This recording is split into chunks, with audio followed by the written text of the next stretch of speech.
बहुत अच्छी बात है जी, टैरिफ कम हुआ है तो। जी। पर मार्केट पे तो ये तो वक्त बताएगा क्या होगा।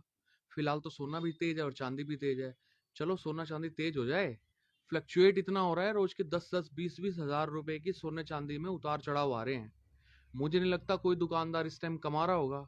गाहक फोन करके भाव पूछता है, हम कहते हैं जी 2 बजे बताएंगे, गाहक 2 बजे पूछता है, आगे से हमें भाव ही नहीं मिल रहा।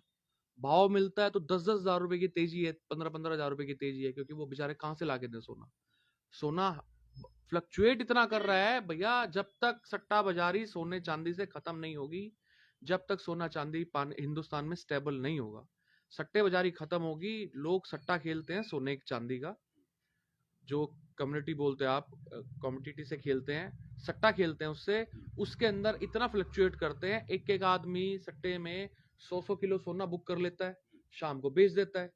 10 10 प्लेट बुक कर लेता है चांदी की, शाम को बेच देता है। भैया जब तक ये सट्टे बाजारी नहीं नुकेगी, आम आदमी के पहुंच में नहीं आएगा सोना। हम तो आम आदमी भैया, हम ज्वेलर भी नहीं है, हम सुनार हैं। जी। हमारे पास एक मध्यम वर्गीय ग्राहक आता है और मध्यम वर्गीय सुनार है। उनके हित की बात करेंगे तो सीधी बात है, जब तक स्टेबल नहीं होगा। मैंने ये बात पहले आपको पुरानी वीडियो में भी कही थी, इस जी। वीडियो में भी कह रहा हूँ, सोना चाहे 2 लाख हो जाए, सोना धोखा नहीं देगा। मैं कह रहा हूँ आज 2 लाख हो जाए, 2 लाख हो गए, स्टेबल तो रहे। स्टेबल ना होने का सबसे बड़ा कारण है भैया, हिंदुस्तान में सट्टा बाजारी चल रही है सोने चांदी की। सट्टा बाजारी खत्म करो। और बहुत अच्छी बात है प्रधानमंत्री जी ने टैरिफ कम कराए हैं, बहुत अच्छी बात है। पर आम आदमी को भैया उससे कुछ नहीं लेना जब तक मार्केट में नहीं दिखेगा इसका असर। हो सकता है कुछ टाइम लगे, बहुत अच्छी बात है अगर टाइम अच्छा अगर लगेगा। तो हम तो कहते हैं कि जब तक आम आदमी की पहुंच में नहीं आएगा सोना, कुछ नहीं होगा जी। सोना नहीं, चांदी भी। सोना चांदी कोई भैया शो पीस नहीं है। बहुत लोगों के लिए ये पुराने जमाने के बैंक हैं।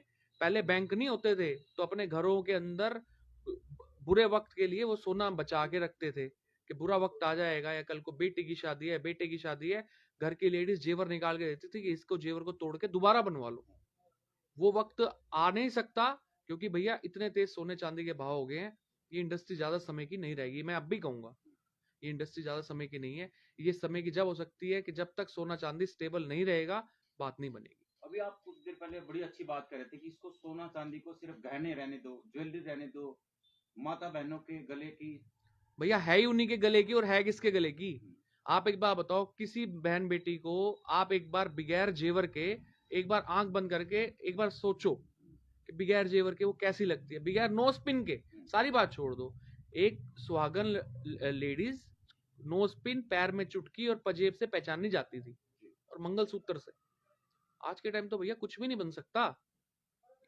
आज के टाइम बताओ क्या जेवर बने। 1 तोला सोना आज की पोजीशन में 1,65,000 रुपए जेवर का भाव हो गया। मतलब 1,65,000 रुपए का मंगलसूत्र बनेगा तो वो पहनेगी, 5 ग्राम का भी नहीं पहन सकती वो तो बड़ा बुरा हाल है भैया। सोना चांदी अगर देखो वो ठीक है, हम ये कहते हैं कि भाई सरकार के हाथ में सोने चांदी के भाव में नहीं है, पर जो सरकार के हाथ में है कि सोने चांदी को सट्टे बाजारी से निकाले, सट्टे बाजारी से निकाल करके जब वो हो जाएगी, सोना स्टेबल हो जाएगा, फिर इंटरनेशनल मार्केट में बढ़ेगा तो बढ़ेगा, वो तो सरकार के भी हाथ में नहीं है। टैक्स बहुत थोड़ा लग रहा है, कोई बात नहीं, टैक्स तो हमें देना है, जब भी देश जी। तरक्की करेगा। देश तरक्की कैसे नहीं करेगा जब तक टैक्स नहीं देंगे हम।